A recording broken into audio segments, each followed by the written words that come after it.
حدیث قدسی. سفارش انسان بزاد و توشه آخرت.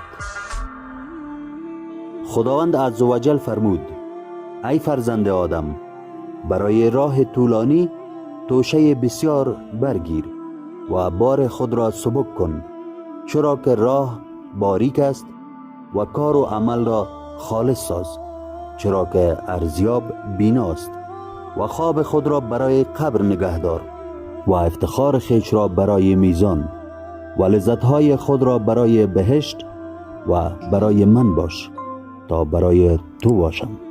الجواهر السنیه، صفحه 67.